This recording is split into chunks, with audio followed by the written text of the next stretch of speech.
I'll just show you how to pair a mobile to the Bluetooth audio system in this 2012 plate Ford Focus. First of all, we make sure Bluetooth is on.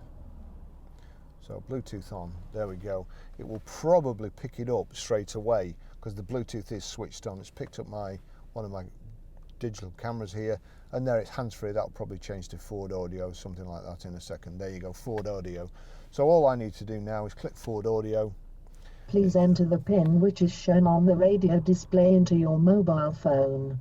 So there you go, it automatically starts the pairing process there, and the PIN on there is 3735. So 3735, pair. Do you want to allow your contacts and favourites to sync? Well, I don't, but you probably will. I won't be using the car again. So there it is, connected.